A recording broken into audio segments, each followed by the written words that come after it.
Bonjour à toutes et à tous, je suis très contente de vous accueillir à nouveau par Internet et d'accueillir aujourd'hui Anaïs Engel, qui est maîtresse de conférences en économie à l'université de Rennes 2 et qui nous avait déjà fait le plaisir de venir à Cergy pour nous parler de la réforme des retraites. Et on a été plusieurs à trouver que c'était vraiment intéressant et qu'il fallait un peu creuser cette question. Et donc aujourd'hui, dans le cadre des conférences de culture générale, elle va nous parler donc de ce chantage à la dette dans les différentes réformes, que ce soit la réforme de l'assurance chômage, de la sécurité sociale, mais également du système des retraites. Donc voilà, Anaïs, merci beaucoup de venir nous parler d'économie à nous qui sommes juristes et qui avons besoin de comprendre pour nous approprier le discours et le fonctionnement du système. Alors donc bonjour à toutes et à tous, merci beaucoup Karine pour cette introduction. Donc on va parler de ce que j'ai appelé donc l'art du chantage à la dette. Vous comprendrez plus tard le titre de cette présentation, ou donc les réformes récentes de l'assurance chômage, des retraites et du système de santé. Alors c'est vrai que quand Karine m'a demandé de venir parler dans le cadre d'une conférence de culture générale de la réforme notamment des retraites, je me suis dit que c'était pas forcément le moment, que la réforme des retraites elle était plus ou moins mise sur le côté et que finalement on pouvait penser qu'elle était même quasiment enterrée. En fait, quand on regarde un peu récemment ce qui se passe dans la vie politique, on remarque que c'est pas du tout le cas, que la réforme des retraites, elle est encore bien sur la table, que Bruno Le Maire, notamment le ministre de l'économie, en parle régulièrement, et que donc récemment au Sénat, un amendement a été ajouté au projet de loi de finances de la sécurité sociale qui propose donc de repousser l'âge de départ à la retraite et de repousser également d'allonger la durée de cotisation. Donc là, on voit en fait que ces réformes, elles sont finalement très actuelles. Donc on va parler aujourd'hui de l'assurance chômage, des retraites et du système de santé, c'est-à-dire en fait finalement du cadre plus général de la protection sociale en France. Et on va commencer en fait par une introduction et donc par quelques définitions, puisque généralement pour pouvoir connaître un sujet, il faut d'abord définir les termes. Je ne vous apprends rien. Alors commençons par définir ce que c'est que la dette publique, puisque ici on va parler de dette. La dette publique, c'est en économie la somme des déficits passés. Donc vous avez un déficit qui est ce qu'on appelle en économie un flux, c'est-à-dire quand vous avez en tant que ménage par exemple, vous avez vos salaires et vous avez donc ce que vous dépensez. Bien, parfois ce que vous dépensez peut excéder ce que vous recevez et vous êtes donc en déficit. Pour l'État, c'est pareil, c'est-à-dire qu'il y a les impôts, il y a les dépenses gouvernementales, et donc quand les impôts sont insuffisants pour couvrir les dépenses gouvernementales, il y a un déficit, et chaque année, ce déficit donc est d'une certaine somme, et quand on accumule tous les déficits des années passées, eh bien, on obtient ce qu'on appelle la dette publique, qui elle est un stock et non pas un flux. Alors quelques chiffres pour se rendre compte de ce que représente la dette publique aujourd'hui. En France, donc elle était fin 2019 à peu près de 2400 milliards d'euros en France, et là donc au deuxième trimestre 2020, donc les derniers chiffres disponibles, elle est d'à peu près 2650 milliards, donc on a une augmentation qui est nette de la dette publique due, comme vous pouvez vous en douter, à la crise du coronavirus. Donc on a une augmentation de près de 250 milliards d'euros de la dette publique en un temps assez restreint. Alors en fait la dette publique, donc là on l'a depuis 1996 en France, donc on voit que aujourd'hui, donc avant la crise du coronavirus, elle était d'environ, donc on peut dire 100% du PIB, c'est-à-dire qu'on mesure souvent la dette publique en proportion du PIB. Et aujourd'hui, on est plus autour de 115% du PIB. Donc on a une augmentation qui est très nette en quelques mois, face du coup à la crise du coronavirus. On voit que la dernière augmentation de ce type, elle date de 2008.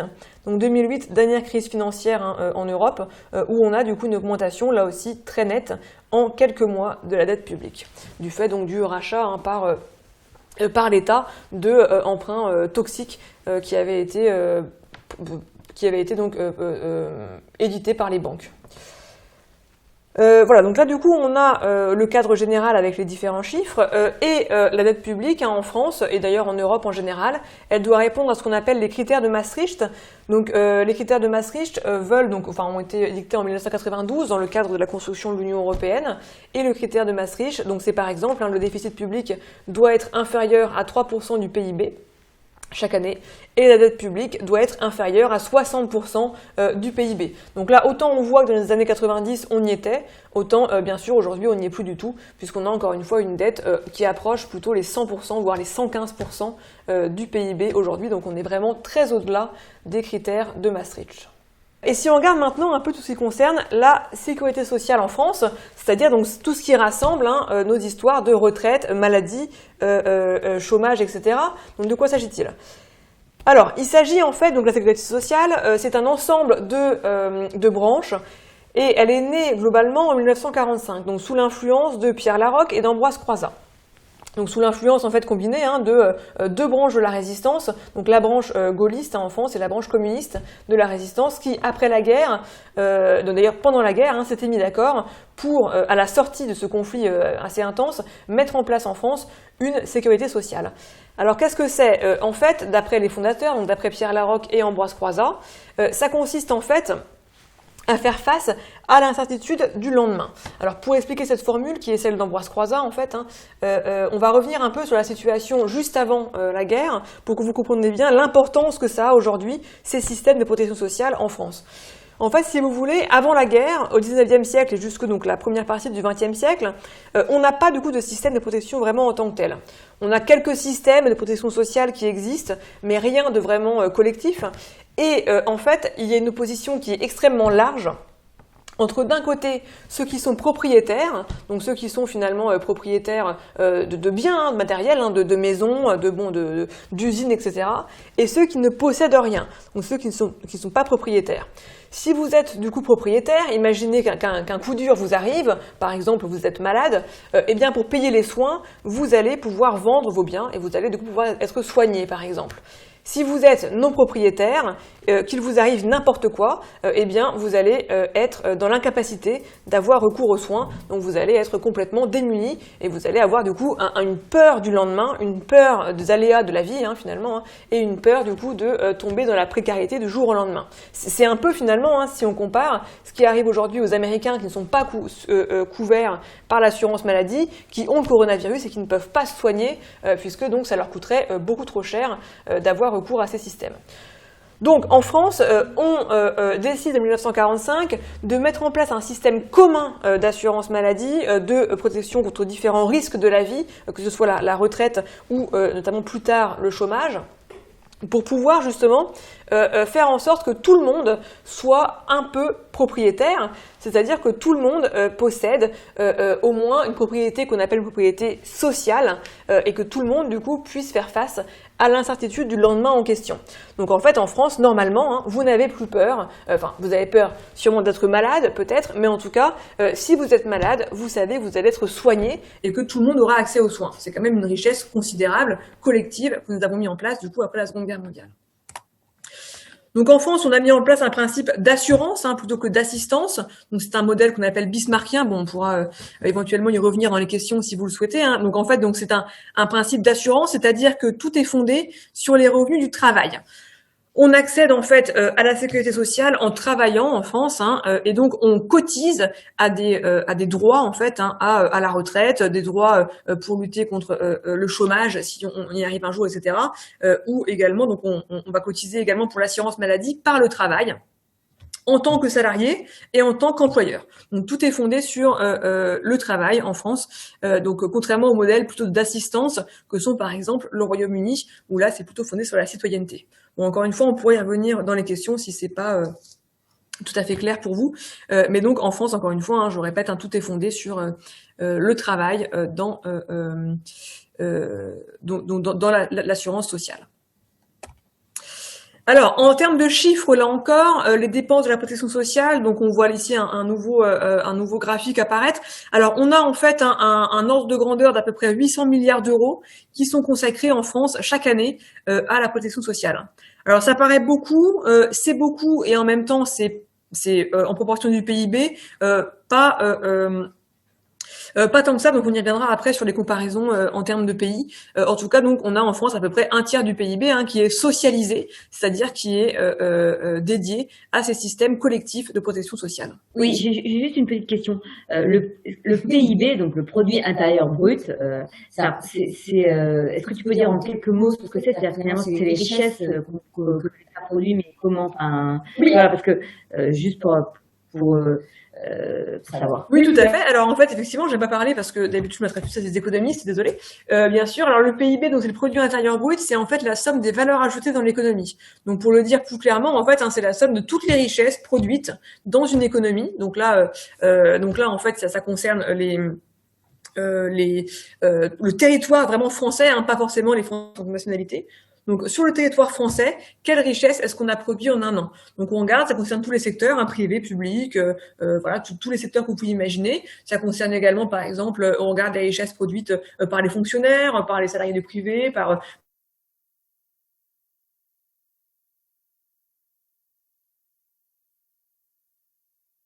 d'euros par an. Donc là, sachant qu'on va avoir une grande baisse cette année, en 2020, à cause du coronavirus. D'accord, mais ce que je veux dire, quand tu dis par exemple les richesses, donc c'est calculé par rapport aux biens qui sont taxés, j'imagine. C'est-à-dire, par exemple, si moi j'écris un livre et que je gagne 2000 euros, ça va être dans le PIB? Oui, tout à fait. Ça va être dans le PIB. Par contre, ce qui n'est pas dans le PIB, c'est tout ce qui est, par exemple, tout ce qui est illégal. Donc tout ce qui est, par exemple, par contre, Karine, si tu vends de la drogue ou si tu trafiques des armes, eh bien, ce ne sera pas dans le PIB. Voilà. Donc voilà. Ou bien et également tout ce qui n'est pas rémunéré, donc tout ce qui n'est pas monétaire. Par exemple, le bénévolat n'est pas dans le PIB parce qu'il n'y a pas de monnaie associée. Donc bien sûr, on pourrait penser que le bénévolat pourtant apporte une richesse à la société. Ce n'est pas compté parce que ce n'est pas monétaire. D'accord. Et quand tu disais vente d'armes, c'est vente d'armes illégales, parce que bien les sûr. ventes d'armes légales, voilà. qui représentent, je pense, une bonne partie du tout PIB, à fait. sont incluses dedans. Non, bonne remarque. La France est quand même un gros vendeur de... bonne remarque. Voilà, donc la France a un PIB qui est pas mal tiré par les exportations d'armes, effectivement. Mais en revanche, je parlais des ventes d'armes illégales ou de vente d'autres produits illégaux. Voilà. Merci beaucoup. De rien. Bien sûr, n'hésitez pas à poser des questions si quelque chose n'est pas clair dans le chat, par exemple, bien sûr, ou si j'ai été trop vite sur un point, évidemment. Voilà, donc ça, du coup, c'est l'ordre de grandeur de la protection sociale en France. Donc, à peu près 800 milliards d'euros, on peut retenir ça comme chiffre. Alors, donc... en France, du coup, on est assuré contre 4 principaux risques sociaux au niveau collectif qui constituent en fait les 4 branches de ce qu'on appelle la sécurité sociale. Donc souvent, on pense à la sécu comme uniquement la santé. En fait, vraiment, il y a vraiment 4 branches dans la sécu en France, que sont donc les branches vieillesse, donc ça c'est pour l'assurance retraite, la branche maladie, donc la branche forcément, la branche à laquelle on pense le plus souvent, la branche sécu, enfin la branche justement pas sécu uniquement, mais la branche santé. La branche famille, donc pour notamment tout ce qui concerne les allocations familiales, etc. Donc les congés maternité également pour les femmes. Et paternité bientôt d'ailleurs, qui vont être allongés pour les hommes. Et également la branche chômage qui a été créée en 58, donc un peu plus tard, parce qu'en fait en 45 il n'y avait quasiment pas de chômage, pour résumer la situation rapidement. Donc là, on a un petit graphique avec les différentes... donc je vous laisserai évidemment les slides pour si vous voulez les revoir par la suite. Je ne vais pas commenter en détail chaque graphique, mais là en tout cas, ce que je voulais juste vous montrer, c'est que en fait, les 2 principales branches de la Sécu, ce sont les branches vieillesse et les branches santé, qui sont en fait les 2 mastodontes de la sécurité sociale en France aujourd'hui, qui représentent en fait à elles 2 81% des prestations en 2018. Donc c'est vraiment énorme. C'est vraiment ça, les 2 branches principales de la Sécu aujourd'hui en France. Et donc, un 5e risque fera son apparition à partir de 2021, la branche dépendance, qui a donc été instaurée par le projet de loi de finances en cette fin d'année 2020. Donc, en fait, on peut parler finalement de 5 principaux risques, et non pas 4, mais 4, c'est donc les risques historiques qui vont se compléter à partir de 2021 par ce risque dépendance. Alors, quand on regarde du coup au niveau européen, donc là encore, hein, on va pas forcément trop s'y attarder puisque on pourrait y revenir dans les questions. Donc la France est considérée souvent comme un des pays les plus protecteurs au monde. Et effectivement, quand on regarde cette carte, hein, par exemple, on s'aperçoit qu'en effet, hein, en France, les prestations de protection sociale, elles représentent à peu près 31% du PIB, donc c'est quand même une part considérable. C'est un des plus forts taux à l'échelle européenne. Nous sommes suivis de près par la Finlande et le Danemark, mais ensuite, donc, les pays européens ont des dépenses qui sont, par rapport à leur PIB, inférieures à celles de la France. Alors néanmoins, du coup, un petit bémol quand même, c'est-à-dire quand on voit par exemple que les États-Unis sont à 19% de leur PIB, en fait, ce n'est pas tout à fait vrai, puisque aux États-Unis, il y a beaucoup de dépenses qui ne sont pas socialisées. Donc en fait, hein, tout ce qui est payé par les ménages eux-mêmes pour avoir accès au système de santé n'est pas compté dans ce 19%. Donc en fait, hein, quand on agrège toutes les dépenses qui sont faites par les ménages, mais donc qui sont personnelles en fait, hein, quand vous allez à l'hôpital, vous payez vous-même pour avoir accès aux soins, ce n'est pas compté dans les 19%.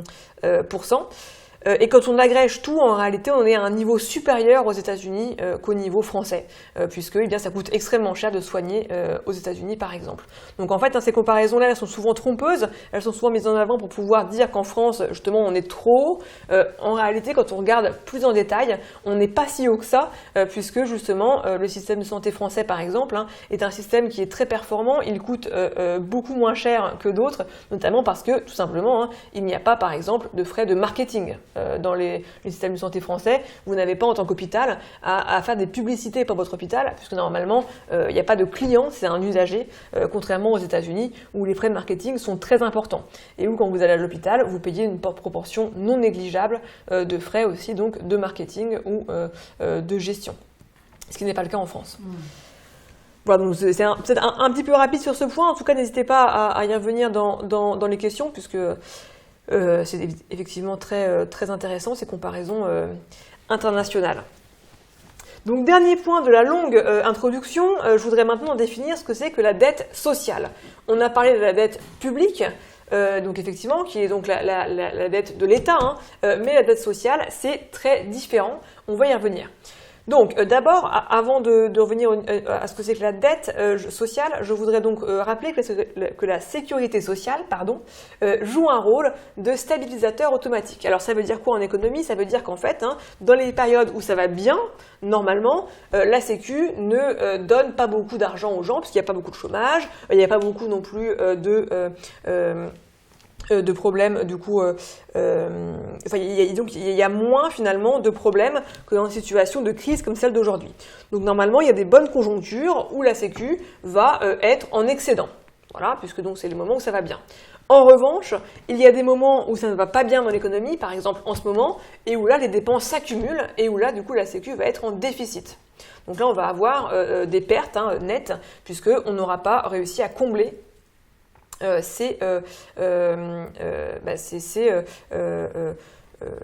n'aura pas réussi du coup à avoir assez de ressources par rapport aux dépenses nécessaires.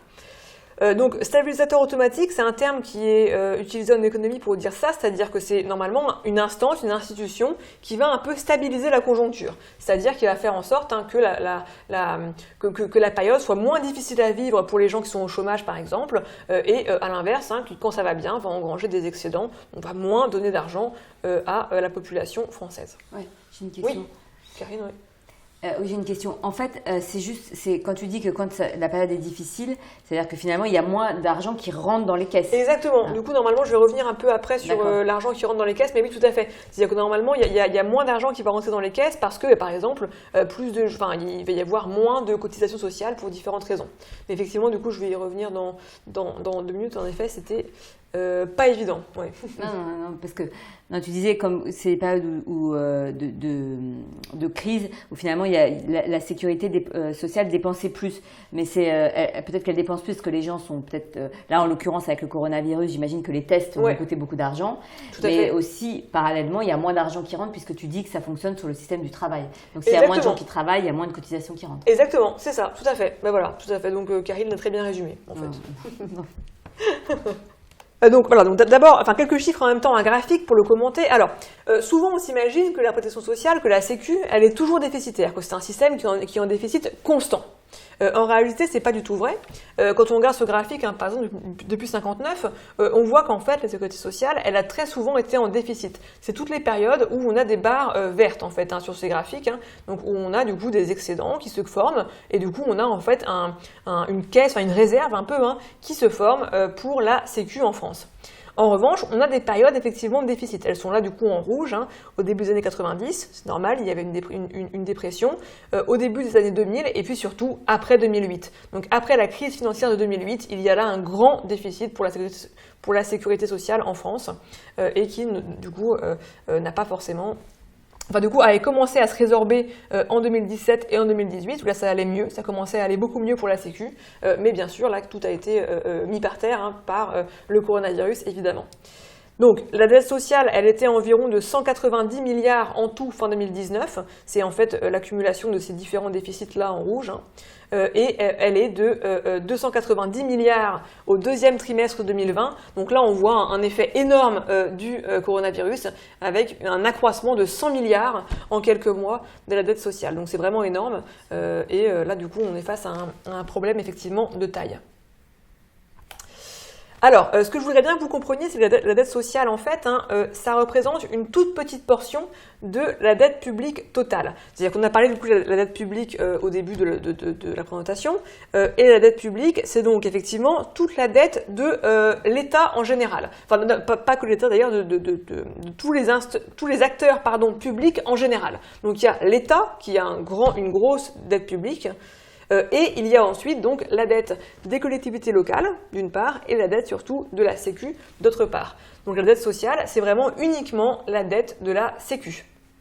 Et ça représente en fait environ seulement 11% de la dette publique totale. Donc c'est une toute petite proportion de sa dette publique, mais néanmoins elle est importante, enfin elle est au cœur de beaucoup de débats, puisque souvent on parle de la dette sociale pour accentuer le fait que la sécurité sociale ne serait pas viable à long terme, ce qui encore une fois il faut, si on regarde l'histoire de la Sécu en France, on s'aperçoit qu'il y a beaucoup plus de périodes où ça va bien que de périodes où ça va mal en réalité. J'ai une question. Oui. J'ai une question. Donc tu dis que la dette sociale liée au système donc de sécurité sociale, comme tu nous l'as expliqué, avec toutes ces branches, pas seulement la santé, représente 11% de la dette publique. Grosso modo, sans entrer dans les détails, je ne pense pas que c'était l'autre graphique. Grosso modo, le reste de la dette publique, c'est quoi Alors du coup, il y a l'État. Il y a l'État qui a à peu près 80% de la dette publique totale, et il y a les collectivités locales qui en ont à peu près 9%. Donc 80% pour l'État et 9% pour les collectivités locales.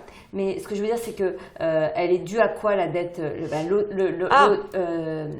tu vois, si c'est pas la Sécu, qu'est-ce qui grève les 90 autres pourcents, qu'est-ce qui grève le budget d'État? De l'État Grosso modo. Grosso modo, du coup, c'est généralement on observe que quand la dette publique augmente, c'est qu'il y a eu des baisses d'impôts en fait. Et du coup, donc il y a moins de ressources d'un coup. Donc là, du coup, la dette augmente. D'accord. Voilà. Généralement, c'est les baisses d'impôts qui sont à l'origine de dettes publiques. Alors, j'ai juste une question dans le chat apparemment. Ah. On entend en double. Voilà. C'était juste... Et du coup, donc, une dépression, voilà, c'est une période de crise économique et ou sociale, voilà, parce qu'on m'a demandé ce que c'est que la dépression. Et effectivement, c'est une période de crise économique, la dépression. Donc là, en 90, en l'occurrence, on y était en plein. Et également, donc, du coup, 2004, ça correspond à la dépression due à l'explosion de la bulle Internet. Voilà, donc du coup j'espère que ça c'est clair, c'est effectivement une longue introduction, mais il fallait bien sûr, j'imagine définir quelques termes, d'autant plus que du coup j'ai pas entièrement fini, puisque je vais revenir maintenant à la question de Karine sur le financement de la protection sociale. Alors souvent, une idée reçue qui est très courante, c'est que la Sécu est financée par les impôts. C'est entièrement faux, c'est-à-dire, c'est entièrement faux, c'est presque entièrement faux plutôt. C'est-à-dire que la sécurité sociale, à l'origine, elle était censée être financée uniquement par des cotisations sociales, basées sur le travail. Donc comme j'ai dit tout à l'heure, c'est vraiment le travail qui est le socle de la sécurité sociale en France aujourd'hui. Donc des cotisations qui sont salariales et patronales. Donc il y a donc des cotisations salariés employeurs sur les salaires. Quand vous regardez votre fiche de paye, si vous en avez déjà eu, eh bien vous voyez qu'il y a marqué cotisation salariés, cotisation employeur, etc. Il y a donc les différents détails. Donc aujourd'hui, donc là du coup, alors si on regarde en 59, dans ce graphique-là, on voit qu'effectivement, la sécurité sociale, elle est financée quasiment entièrement par cotisation sociale. C'est donc bien ce que je vous disais. Aujourd'hui, il y a effectivement une part d'impôt, c'est la partie en bleu sur cette barre en 2018, où on voit effectivement que il y a des impôts qui donc financent la Sécu, c'est la CSG qui a été créée en 90, et la CSG du coup dont l'acronyme signifie contribution sociale généralisée, et en fait donc là on a effectivement une part d'impôt. Mais néanmoins, donc généralement, ce qu'il faut bien retenir et ce qu'on peut avoir schématiquement en tête, c'est que l'État, donc le gouvernement, est financé par impôts, c'est-à-dire que tous les ministères, par exemple, bénéficient d'argent issu des impôts, d'une part, et la sécurité sociale, d'autre part, elle se finance quasiment exclusivement par cotisation, c'est-à-dire par prélèvement sur les salaires super bruts, donc sur les salaires totaux, en fait. Alors, donc c'est vraiment deux branches différentes, il y a donc deux modes de financement différents, et donc l'État ne se finance pas du tout comme la sécurité sociale. Encore une fois, l'État ce sont les impôts, et la sécurité sociale ce sont en majorité les cotisations. C'est vraiment hyper important pour comprendre les différents débats publics en la matière. Voilà, donc j'espère que du coup c'est plus clair et ça répond aussi à la question de tout à l'heure. Voilà, donc maintenant du coup on en vient à ce que je voulais du coup dire aujourd'hui, mais j'ai déjà pris beaucoup de temps sur mon temps de parole, sur du coup cette idée de chantage à la dette. Non mais t'as le temps, Oui, de toute façon, normalement, après ça va être plus rapide, il fallait effectivement fonder un peu ce qu'on allait dire, sinon on parle dans le vent. Donc un chantage à la dette, qu'est-ce que ça veut dire ça? Eh bien ça veut dire qu'en fait dans les médias, donc on en a beaucoup d'exemples, on parle très souvent de la dette publique, donc comme le montrent les différents articles que j'affiche ici, la dette, le déficit, les ministères mis à la diète à cause de la dette publique est vraiment grave, etc. Et donc souvent l'idée sous-jacente à ces différents titres de presse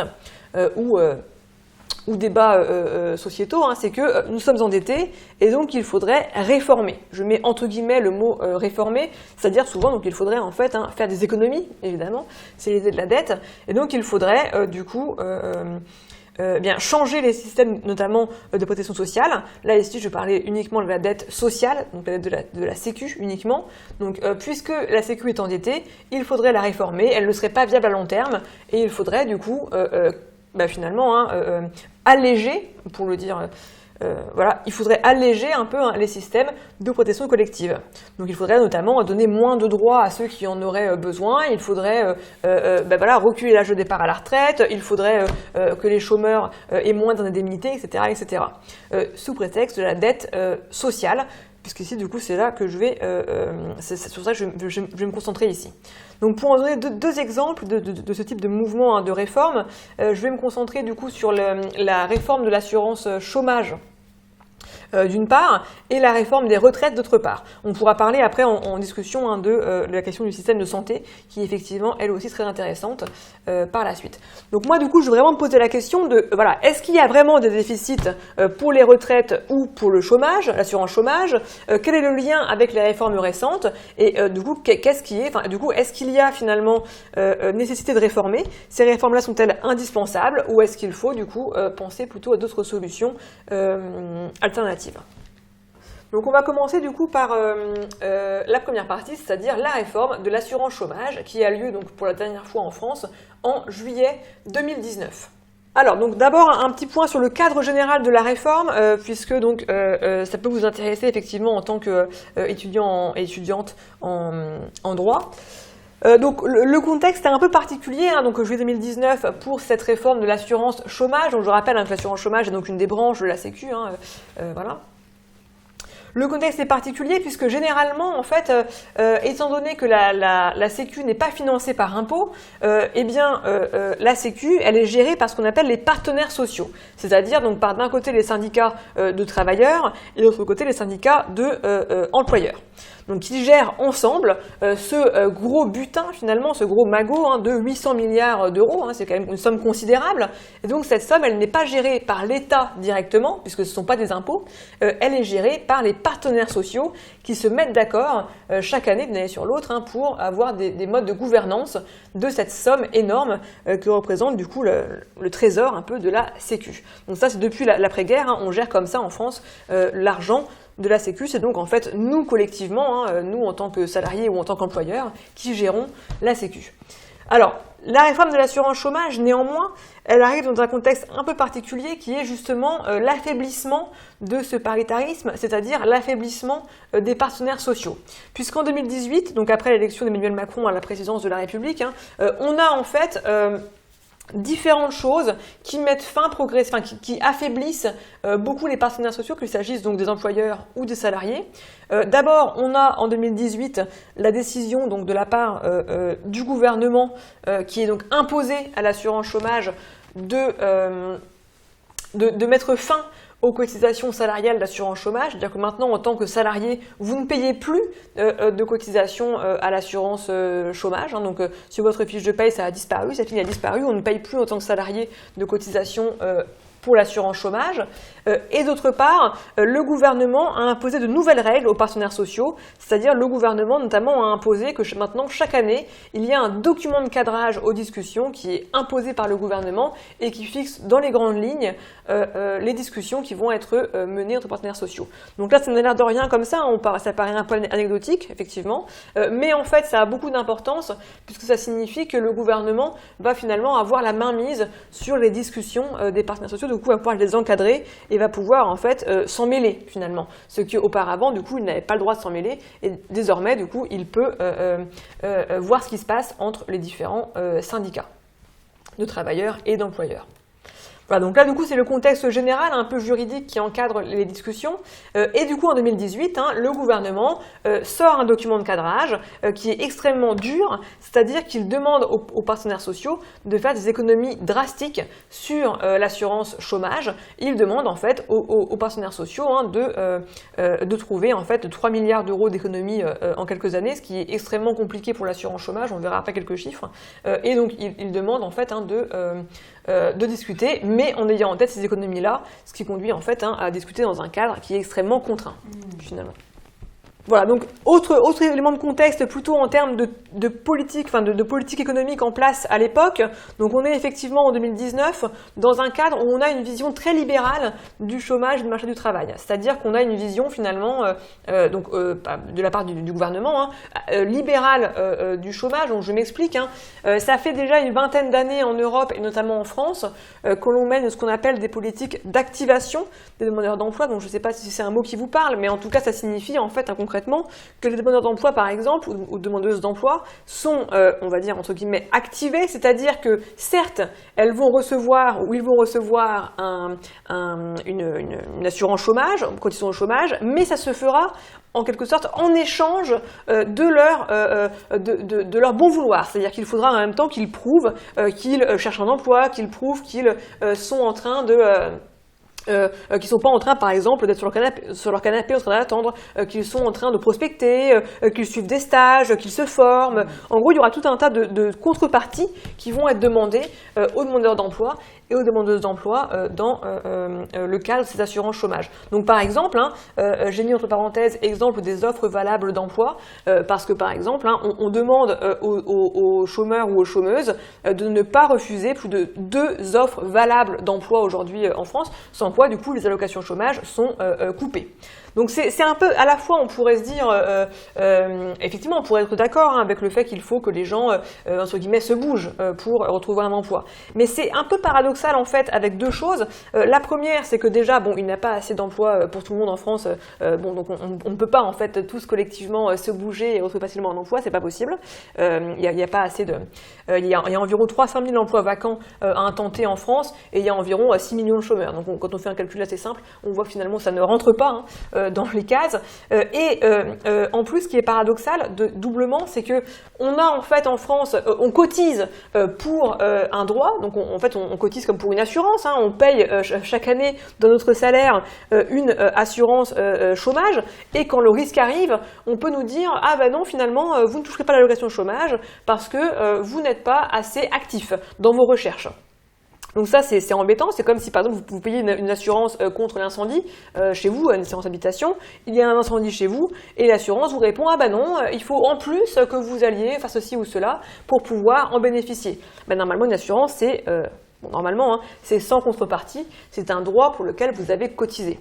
Bon là, du coup, évidemment, ça fait entièrement écho à ce que j'ai mis au-dessus, donc que je montre avec ma souris là, c'est-à-dire la fin des cotisations salariales d'assurance chômage, bien sûr, rend l'assurance chômage moins comme un droit et plus comme du coup quelque chose que l'État vous accorde et donc pas quelque chose pour lequel vous avez cotisé, puisque par définition vous ne cotisez plus. Donc il y a un peu toutes ces idées qui se mêlent en 2018-2019, on est un peu dans un flou concernant l'assurance chômage. Et donc par ailleurs, il y a aussi donc l'idée qui est assez prégnante dans le gouvernement qu'il faudrait donc responsabiliser l'individu, c'est-à-dire l'idée prégnante et donc qui exprime à de nombreuses reprises l'ancienne ministre du Travail Muriel Pénicaud qui porte la loi à l'époque, qui porte la réforme de l'assurance chômage, c'est que le chômage est dû à l'absence de démarche, donc pour reprendre une formule célèbre désormais, il faut donc traverser la rue, et donc n'est pas dû à un manque de débouchés. Donc on retrouve en fait ici dans ces deux phrases l'opposition classique entre économistes justement néoclassiques et économistes keynésiens. Donc on pourra effectivement y revenir dans la discussion si vous le souhaitez. Mais en fait, on peut penser soit que le chômage est dû donc à la personne donc, qui est au chômage, donc qui doit donc plus s'activer pour retrouver un emploi, ou soit que le chômage est dû au contraire aux entreprises qui ne proposent pas assez d'emplois, puisque elles-mêmes n'ont pas assez de débouchés. Donc en fait, on peut se dire que les deux solutions peuvent être... qu'il peut y avoir les deux causes au même moment. Et en tout cas, donc, le gouvernement mettait beaucoup plus l'accent en 2018-2019 sur l'aspect absence de démarche de la part des chômeurs et beaucoup moins sur l'aspect manque de débouchés de la part des entreprises. Donc on a en fait une politique qui est celle de la responsabilisation de l'individu. Voilà, donc ça c'est le contexte général dans lequel arrive la réforme de juillet 2019. Alors, donc, du coup, donc la réforme, donc qui est passée donc en 2019, donc en juillet encore une fois, elle va être appliquée en avril 2021.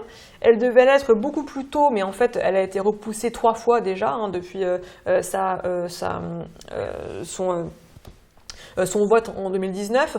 Elle a été repoussée pour différentes raisons, notamment parce qu'apparemment le contexte actuel ne permettait pas de l'appliquer, puisque on va le voir, elle aura comme conséquence une baisse des droits pour les chômeurs et les chômeuses. Alors, il y a 2 choses qui changent principalement dans cette réforme, donc on va un peu entrer dans les détails, mais pas trop non plus, rassurez-vous.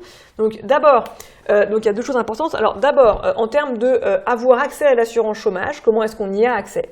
Parce que donc il faut avoir suffisamment cotisé pour pouvoir avoir accès à l'assurance chômage. Et d'autre part, qu'est-ce qu'on va toucher comme assurance chômage dans le futur? Alors, si on regarde d'abord la part avoir accès. Donc avant, pour avoir accès à l'assurance chômage, donc si vous étiez travailleur ou travailleuse, il fallait donc que vous ayez cotisé 4 mois durant les 28 derniers mois. Et là, du coup, donc, vous aviez automatiquement accès à une assurance chômage, aussi faible ou grande soit-elle. Après la réforme, il faudra avoir cotisé 6 mois durant les 24 derniers mois. Donc en fait, vous devrez cotiser plus en moins de temps. Bon, donc forcément, ça va durcir les conditions d'accès à l'assurance chômage. Voilà, donc du coup, il y a effectivement d'autres petits points de détail, détails entre guillemets, dont on pourra reparler éventuellement si vous le souhaitez, mais en tout cas, c'est ça la principale modification, c'est-à-dire qu'il faudra avoir cotisé plus en moins de temps pour pouvoir avoir accès à l'assurance chômage. Deuxièmement, en termes donc, de toucher l'assurance chômage, alors, là, il y a une modification qui est extrêmement importante, mais qui est un peu technique, donc je vais essayer d'aller lentement pour expliquer ça, ce qui n'est pas mon fort d'aller lentement. Alors, avant la réforme, quand vous deviez calculer du coup donc votre montant d'assurance chômage, eh bien vous regardiez donc quel jour vous aviez travaillé, combien vous étiez payé pour ces journées-là, et donc vous appliquiez un taux de remplacement, donc en général 72%, donc qui était plus élevé pour les bas salaires et moins élevé pour les hauts salaires. Donc avant, du coup, vous regardiez seulement les jours travaillés. Donc, par exemple, si vous aviez travaillé 2 mois durant les 4 derniers mois, vous regardiez seulement les 2 mois en question, votre salaire sur ces 2 mois, et vous appliquiez un taux de remplacement de, par exemple, 70%. Ok. Après la réforme, et c'est là la principale modification de cette réforme-là, tous les jours de travail vont être pris en compte, travaillés ou non. Donc par exemple, si vous aviez travaillé 2 mois durant les 4 derniers mois par exemple, eh bien on va prendre votre salaire sur les 2 mois, on va aussi prendre les 0 € que vous avez eu pendant 2 mois également, et du coup on va diviser non pas par le nombre de jours des 2 mois travaillés, mais par le nombre de jours dans les 4 mois, y compris du coup les 2 mois où vous n'avez pas travaillé. Bon, Après, j'ai des exemples peut-être plus simples à comprendre parce que ce n'est pas forcément extrêmement simple, mais en tout cas, ça signifie finalement que vous allez beaucoup moins percevoir comme allocation chômage dès lors que vous aurez des jours pas travaillés. C'est-à-dire que là, du coup, ça va faire plonger la moyenne de vos allocations chômage et vous allez en fait, en gros, donc toutes les personnes qui ont des carrières hachées ou qui sont précaires, etc., vont être touchées de plein fouet puisque elles vont avoir du coup beaucoup moins d'accès à l'assurance, beaucoup moins d'assurance chômage.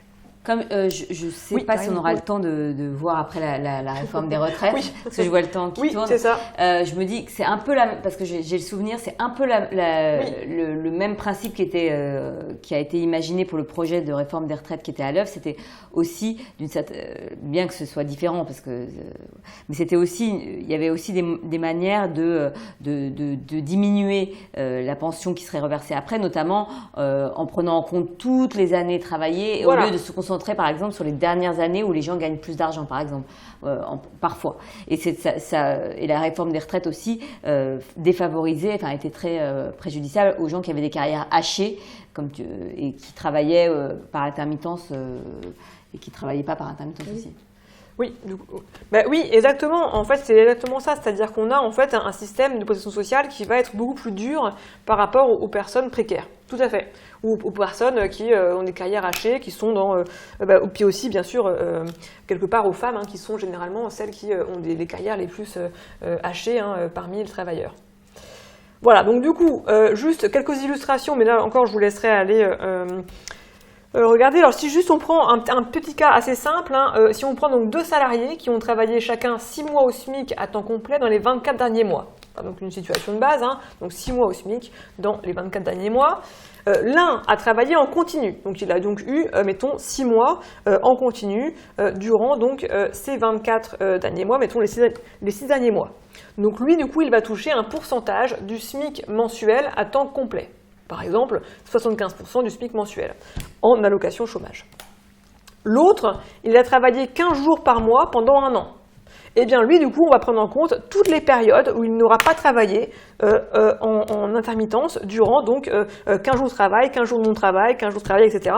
On va prendre en compte tous les 15 jours où il n'a pas travaillé et donc il aura droit à un pourcentage, non pas d'un SMIC, mais d'un demi-SMIC mensuel à temps complet. Donc c'est vraiment extrêmement préjudiciable pour les gens qui, encore une fois, ont des parcours hachés dans le travail.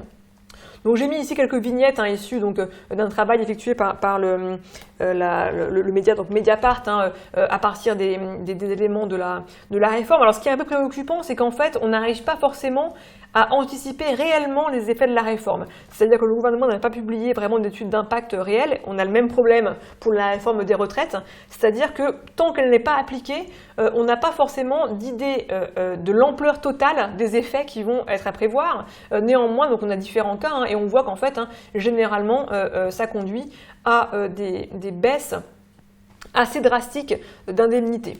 Alors, l'UNEDIC, qui est donc la branche de l'assurance chômage de la sécurité sociale, donc l'UNEDIC elle-même a fait une estimation et elle en a déduit que, en moyenne, d'après elle, les indemnités du coup chômage après l'application de la réforme seront inférieures de 22% à ce qu'elles sont actuellement. Donc aujourd'hui, c'est à peu près 1 000 € en moyenne, donc ça fait 22% de moins, donc à peu près, on va passer à peu près une moyenne de 800 €. Et en revanche, du coup, la durée du droit, elle, sera donc supérieure.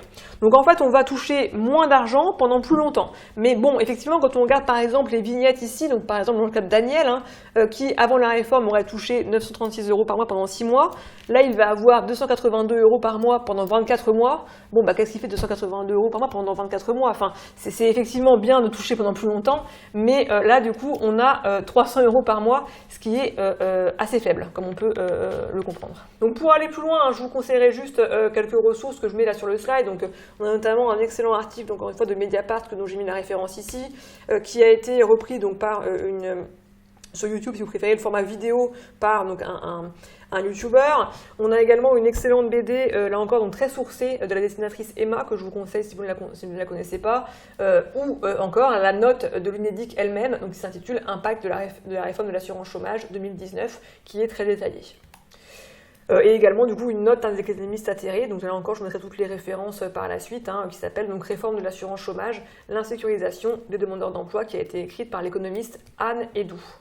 Donc très souvent, pour justifier des réformes qui sont, on l'a vu, donc extrêmement dures pour les demandeurs d'emploi, on va dire, ben oui, mais effectivement, s'il y a cette réforme-là, c'est parce que c'est nécessaire. Il faut donc réformer car il y a une dette. Ok, donc c'est l'argument qui est le plus entendu, c'est un argument qui est massu. Politiquement, on ne peut rien répondre à ça. C'est-à-dire qu'effectivement, s'il y a une dette, bon, ben on se dit, oui, si le système n'est pas viable, tout le monde est prêt à faire un effort. Voilà, donc effectivement, on se dit, bah oui, il faut se tirer un peu la ceinture pour que le système existe encore dans les années futures. Et effectivement, quand on regarde les comptes de l'assurance chômage, eh bien, on voit que l'assurance chômage connaît depuis 2009, en effet, une période d'importants déficits. Mais ces déficits-là, comme on va du coup le voir juste après, ils sont en fait dus à la crise de 2008 et ils étaient en train de se résorber naturellement. C'est-à-dire que ce n'est pas un problème structurel de l'assurance chômage, c'est un problème conjoncturel, c'est-à-dire un problème dû à une crise à un moment donné et qui n'est pas du coup représentatif du système en son entier. Donc tous les chiffres que je vais vous donner là, parce qu'il n'y en a pas beaucoup, mais les graphiques que je vous donne là sont issus d'une publication qui s'appelle donc Situation financière de l'assurance chômage, qui a été publiée par l'UNEDIC, donc la branche, encore une fois, de l'assurance chômage elle-même, le 12 juillet 2019. C'est-à-dire que l'UNEDIC, donc la branche, encore une fois, qui gère l'assurance chômage de la Sécu, elle-même était vivement opposée à la réforme et a publié du coup un document pour montrer qu'en fait cette réforme n'était pas du tout justifiée. C'est sur ce document que je m'appuie du coup ici. Alors, donc, juste en fait, j'ai prévu 3 graphiques, mais en fait, ils disent la même chose tous, donc on pourra aller plus vite après. Mais si on regarde, par exemple, les recettes et les dépenses totales de l'UNEDIC, là, du coup, c'est un graphique qui part en 2007. Donc, en effet, on voit qu'avec la crise de 2008, les dépenses de l'UNEDIC, elles ont augmenté, et elles continuent de le faire jusqu'en 2019. Voilà, bon. Mais on voit également que dans le même temps, déjà, les recettes continuent aussi à augmenter elles-mêmes, et on voit qu'à partir de 2020, le système devait retourner à l'équilibre et qu'on devait du coup avoir un excédent en 2021 et en 2022 sans toucher encore une fois au système, c'est-à-dire sans faire les réformes faites par le gouvernement.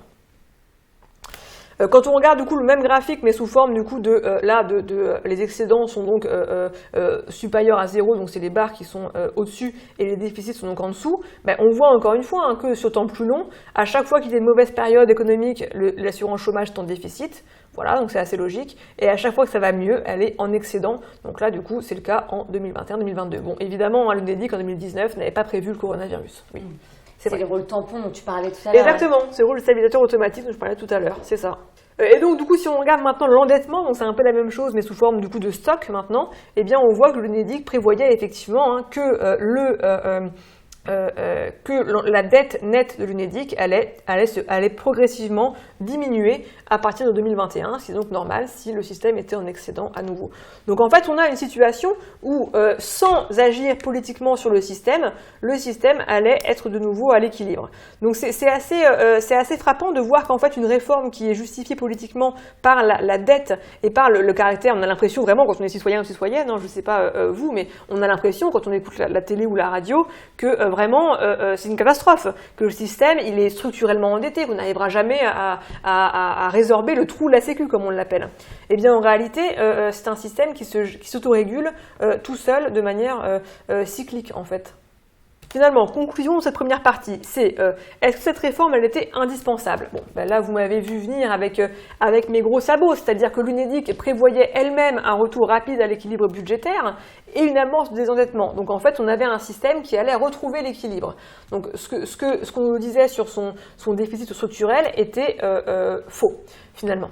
C'était effectivement une des manières de faire passer la pilule de la réforme, mais qui, en fait, n'était pas justifiée économiquement parlant. De plus, j'ai également un autre point à souligner, c'est que on a effectivement, si je reprends le graphique précédent, là du coup vous voyez qu'en 2020 à peu près, la dette totale de l'UNEDIC, elle est d'environ, nous la branche chômage de l'assurance maladie, de l'assurance sociale, pardon, elle est d'environ 38 milliards, donc on va dire un ordre de grandeur d'à peu près 35 milliards d'euros. Du coup la question qu'on peut se poser, c'est d'où vient cette dette? Qu'est-ce qui l'explique? Qu'est-ce qui explique la dette de l'UNEDIC?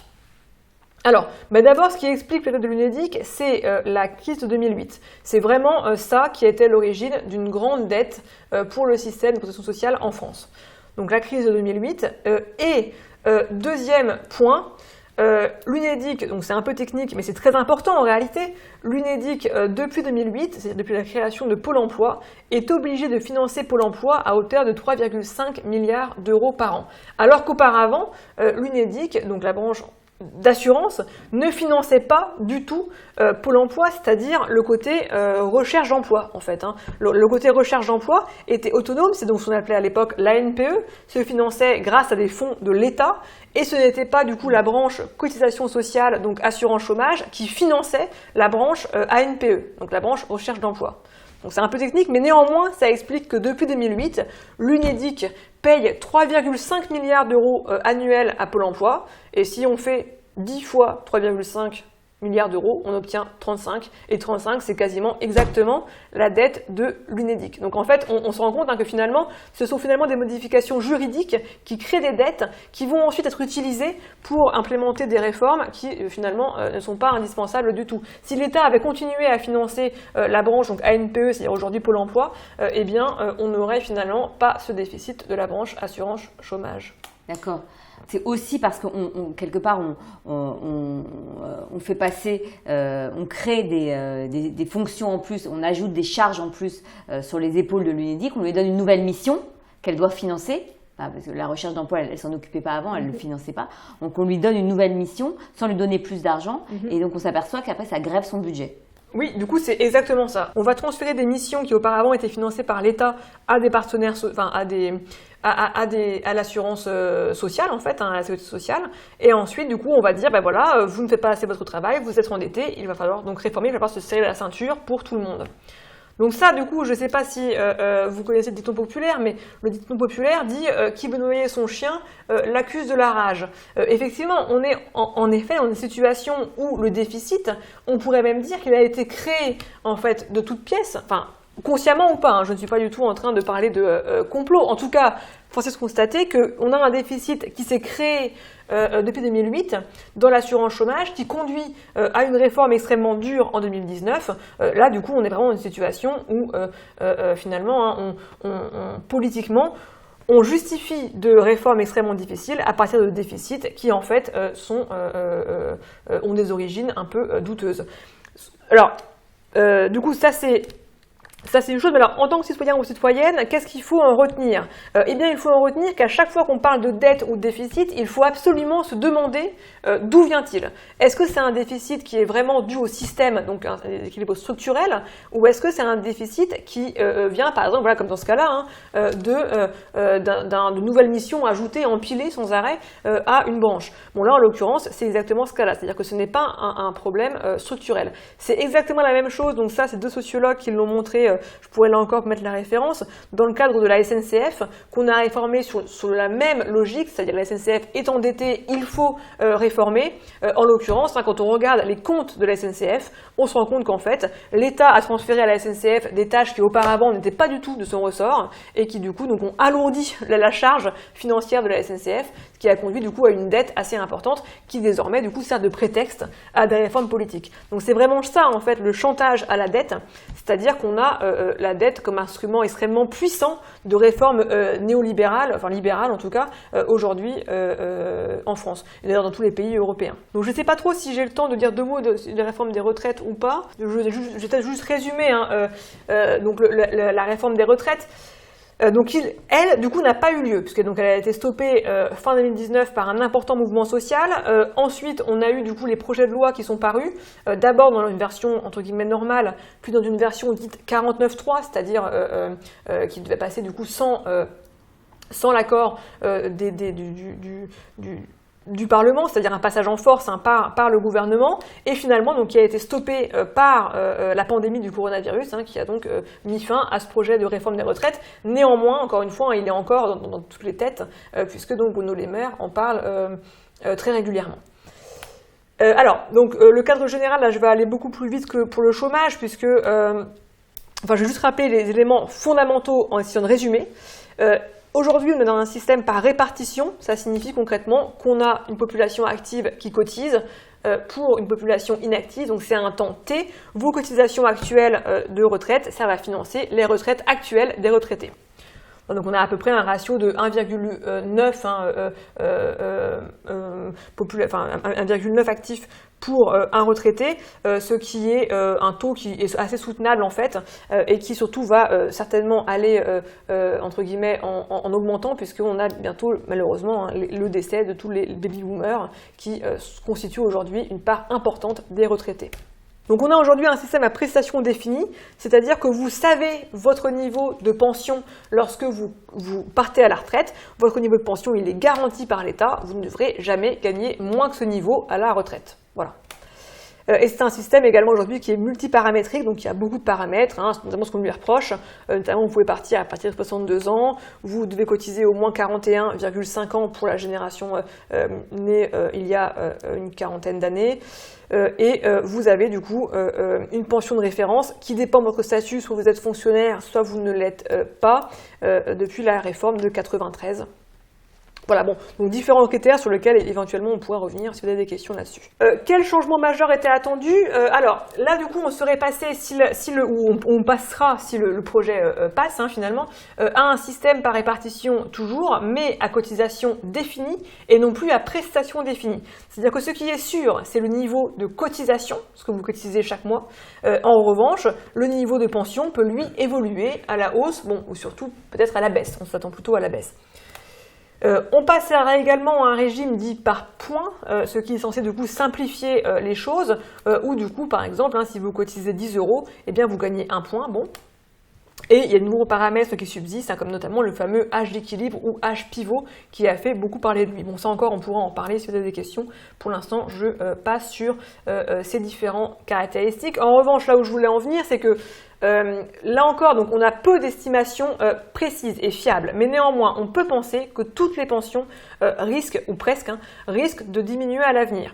C'est en tout cas donc difficile à calculer, notamment donc, le gouvernement a fait une étude d'impact qui a été retoquée par le Conseil d'État, c'est-à-dire que le Conseil d'État lui a dit que c'était pas du tout une étude d'impact fiable. Le gouvernement, en fait, on peut dire, a été accusé d'avoir menti par le Conseil d'État sur cette réforme des retraites, et du coup, donc, on ne sait pas exactement l'effet que ça aura, mais en tout cas, pourquoi est-ce que je dis que ça va baisser?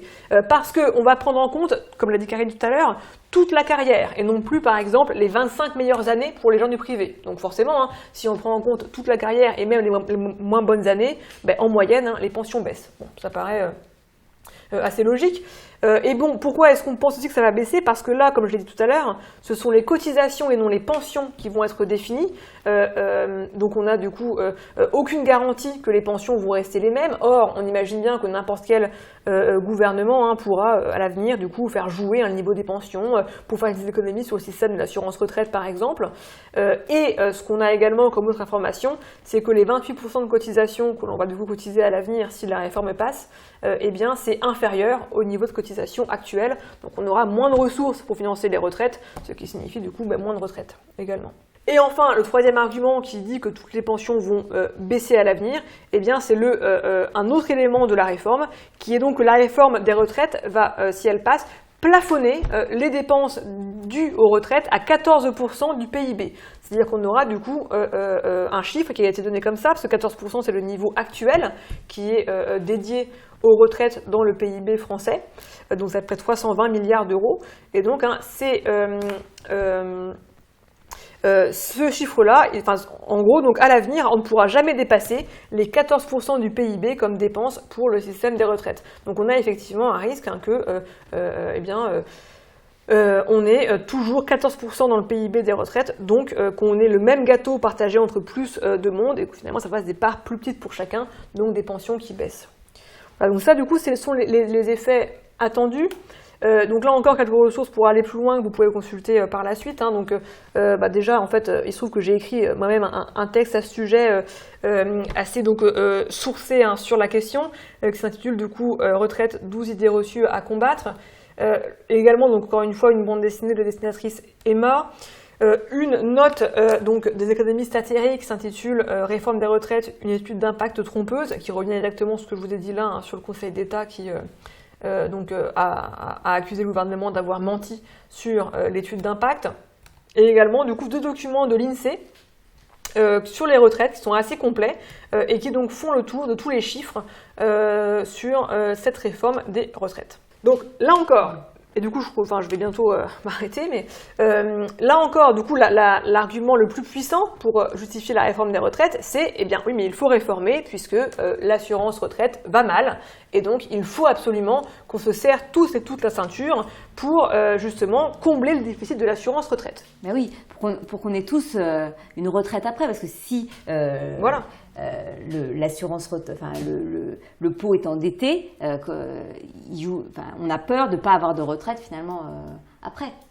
Ben voilà, exactement. Du coup, en fait, on est toujours en train de se dire, bah oui, mais moi, pour pouvoir sauver le système, j'accepte que ma retraite soit un peu plus faible ou que, par exemple, je cotise plus longtemps pour pouvoir garder le système quand même entier. Alors, du coup, qu'en est-il? Comment sont les comptes de l'assurance vieillesse? Alors là, du coup, je m'appuie sur le rapport du Conseil d'orientation des retraites, qui est donc un organisme indépendant qui, justement, regarde les comptes de l'assurance vieillesse, qui est un document dont j'ai mis le titre ici, et la date de parution, donc l'année dernière, fin de l'année dernière. Alors, que nous dit du coup le corps, donc le Conseil d'orientation des retraites? Eh bien, il nous dit dans ce rapport que le système est soutenable à moyen terme. Donc, c'est une grande nouvelle, parce qu'on a vraiment l'impression, là encore, que le système prend l'eau de toutes parts. Or, le rapport en question nous dit, bah non, le système est soutenable. Certes, on aura un besoin de financement, donc un déficit en fait, entre 8 et 17 milliards d'euros en 2025, mais on a des réserves actuelles qui sont assez importantes. Donc le système est excédentaire des années précédentes, donc on a des réserves de l'ordre de 130 milliards d'euros, donc on pourra faire face au déficit. Et le corps, donc le rapport en question nous dit, bah oui, à l'avenir, il faudra trouver un peu des solutions alternatives quand on aura épuisé ces réserves. Donc ce qu'on pourrait faire notamment, c'est, il y a différentes pistes qui sont donc envisagées par le rapport du Conseil d'orientation des retraites, notamment d'augmenter légèrement le taux de cotisation, qui est donc leur solution préférée. Donc c'est en plus une augmentation assez légère et qui suffirait à rendre le système viable jusqu'en 2050 au moins, et puis d'ici là on verra. Mais donc là encore, ce qu'on voit de la part du gouvernement, c'est ce qu'on pourrait qualifier de politique des caisses vides, c'est-à-dire qu'on vient nous annoncer un déficit énorme à l'avenir pour pouvoir réformer le système. Là encore, deuxième question à se poser. Donc déjà, la première question, c'est le déficit est-il si important que ça? Bon, la réponse est plutôt non. La deuxième réponse, c'est d'où vient-il, encore une fois. Donc d'où vient le déficit annoncé pour 2025? On pourrait penser qu'il vient d'une hausse des dépenses. En réalité, ce n'est pas du tout le cas. Ce n'est pas du tout parce que les dépenses des retraites ont explosé, comme on nous l'annonce souvent. Ce n'est pas du tout non plus parce que comme l'espérance de vie augmente, eh bien les dépenses explosent. Non, encore une fois, ça n'a pas d'effet sur le déficit. Ce qui a un effet en revanche, c'est la baisse des recettes. C'est-à-dire que, en fait, lorsque l'État décide par exemple de faire ce qu'on appelle des baisses de charges dans les médias généralement, c'est-à-dire concrètement d'exonérer de cotisations sociales certaines activités. Eh bien, normalement, il est censé compenser ces baisses de charges, puisque, encore une fois, ce sont deux budgets différents. Il y a le budget de l'État d'un côté avec les impôts, le budget de la sécurité sociale d'un côté avec les cotisations. Donc, quand on baisse les cotisations, quand l'État s'en mêle, en fait, il est censé, compenser ces baisses de charges, entre guillemets, ou de cotisations plutôt. Or, depuis 2018, une modification a été apportée par le gouvernement et le gouvernement n'est plus obligé, depuis 2018, d'exonérer ces baisses de cotisations sociales. Donc ça veut dire qu'il y a de nombreuses baisses qui sont demandées et l'État ne compense plus. Ça signifie concrètement qu'il y a une baisse de recettes nettes pour la Sécu. Voilà. Deuxième point qui joue beaucoup, c'est qu'on embauche, vous le savez sûrement, beaucoup moins de fonctionnaires depuis quelques années. Or, en fait, depuis 1945, l'État a décidé que pour les fonctionnaires, ils cotiseraient beaucoup plus, puisque en fait, c'est quelque chose qui a été décidé au niveau donc, en 1945. Donc en gros, l'État met beaucoup plus au pot commun quand il embauche des fonctionnaires qu'un employeur du privé. Donc mécaniquement, si on embauche moins de fonctionnaires, eh bien on a beaucoup moins de recettes aussi. Donc en fait, c'est là d'où vient le déficit annoncé. Et là encore, on retrouve cette expression de chantage à la dette. C'est-à-dire qu'on organise méthodiquement les caisses vides dans le système et du coup ensuite, on en prend prétexte pour mettre en place une très grande réforme du système. Donc en plus, c'est un projet de loi qui va encore plus creuser le déficit pour différentes raisons sur lesquelles on peut revenir. Mais en tout cas, du coup, on peut prévoir dès maintenant qu'il y aura d'autres réformes, qu'en fait c'est un projet de loi qui a double détente aujourd'hui et ensuite dans le futur, puisque donc on a finalement beaucoup de dispositifs dans le projet de réforme qui conduisaient à avoir encore moins de recettes à l'avenir. Donc à encore plus creuser le déficit futur. Donc ça, du coup, ça nous mène vers soit une forte baisse des pensions, soit vers une forte baisse des personnes retraitées, c'est-à-dire donc avec l'âge qui augmente de l'ouverture des droits, soit vers la capitalisation, qui est un autre système possible en France. Voilà, donc je reviens du coup à ma conclusion, du coup, j'essaie d'être rapide. Et maintenant, donc là, du coup, j'ai parlé beaucoup de la dette sociale et de la crise j'ai parlé beaucoup de la dette sociale dans l'assurance chômage et dans la retraite. Je n'ai pas parlé, du coup, de la crise du coronavirus. Donc, bon, en l'occurrence, c'est effectivement ce qu'on se demande, qui va payer la dette sociale due à la crise du coronavirus? Comment est-ce qu'on va faire pour s'en dépêtrer? Donc je n'ai pas parlé non plus de l'assurance maladie, on peut effectivement y revenir dans les questions, parce que c'est évidemment, elle est au cœur de tous ces débats-là. Néanmoins, comme elle n'a pas fait l'objet de réformes depuis, ou au moins de réformes de moins de grande ampleur depuis ces 2 dernières années, j'ai préféré me centrer sur les sujets d'actualité en l'occurrence. Donc là, du coup, on va avoir certainement une explosion de la dette sociale. Alors, quelques éléments juste sur ce qui a été mis en place récemment par le gouvernement. Alors, on a vu, du coup, Emmanuel Macron nous dire que, quoi qu'il en coûte, il allait, du coup, financer les services publics, et notamment, du coup, la sécurité sociale. Alors, qu'est-ce qui a été fait? Donc, effectivement, on a eu un projet qui s'appelle France Relance, avec donc 100 milliards d'euros qui ont été versés, et on a eu du coup également un PLF, c'est-à-dire un projet de loi de finances 2021 qui a été exceptionnel en termes d'ampleur, avec donc des milliards d'euros qui semblent d'un coup disponibles à tous, et qui sont du coup versés dans l'économie. Donc certes, c'est vrai, mais ce n'est pas pour tout le monde. C'est-à-dire qu'on observe notamment que les mesures, donc les milliards dépensés, le sont au profit du coup d'entreprises et donc jamais du côté de la demande, c'est toujours du côté de l'offre et pas de la demande. Alors évidemment, bien sûr, on est tous d'accord, je pense, qu'il faut en effet sauver les petits commerces par exemple, qu'il faut sauver tout un tissu de PME, de TPE qui sont en France très importantes. Mais alors qu'est-ce qu'on observe néanmoins? On observe que dans les dizaines de milliards d'aides publiques, il n'y a aucun suivi précis et aucune transparence sur qui exactement touche ces aides. Alors néanmoins, quand on creuse un peu, on voit quand même que par exemple 100% des entreprises du CAC 40 ont touché ces aides publiques, quel que soit leur niveau par ailleurs de profit, de bénéfices, etc. Donc on voit en fait qu'il n'y a aucune contrepartie dans les aides publiques. Donc par exemple, encore une fois, c'est des budgets du coup en dizaines de milliards d'aides publiques, alors que je rappelle que par exemple, le budget du ministère de la Justice aujourd'hui, c'est moins de 10 milliards d'euros justement. Donc en fait, on organise d'un côté une pénurie en tout cas une austérité dans les ministères publics, et d'un autre côté, on déverse sur certaines entreprises, notamment par exemple Total, Sanofi ou Carrefour, des aides publiques, alors même que ces boîtes-là, par exemple, donc pour prendre 2 chiffres, Total a versé en 2020 7 milliards d'euros de dividendes à ses actionnaires, Sanofi 4 milliards, et donc on continue à avoir des aides publiques qui pleuvent, entre guillemets, sur ces boîtes-là. Donc là, du coup, ce qu'on peut dire finalement, c'est que là, c'est en fait, comme l'ont montré beaucoup de chercheurs en sciences sociales et pas que, ou même de grands philosophes, etc., c'est vraiment au cœur des grandes crises économiques, écologiques et sociales que vont se mettre en place finalement les réagencements politiques et idéologiques à venir. Et là, qu'est-ce qu'on voit? Donc c'est un peu par exemple ce que dit Naomi Klein dans son ouvrage La stratégie du choc. Et là, qu'est-ce qu'on voit? On voit finalement qui est organisé sous notre nez, et alors qu'on regarde la crise du coronavirus, un détournement finalement de milliards d'euros d'argent public au profit des intérêts privés et au détriment de l'intérêt général. Donc demain, on va nous annoncer qu'il faudra réformer bien l'assurance chômage, l'assurance maladie, etc., parce qu'elles sont en perte de recettes, alors qu'on aura du coup dans le même temps donné des milliards d'euros à des boîtes qui n'en avaient pas besoin. Donc en fait, on est en train de regarder que les pertes les pertes d'argent généralement sont publiques, alors que les profits restent privés. Et ça, effectivement, ça pose un problème pour le financement de la Sécu en France. Voilà, j'arrête de parler.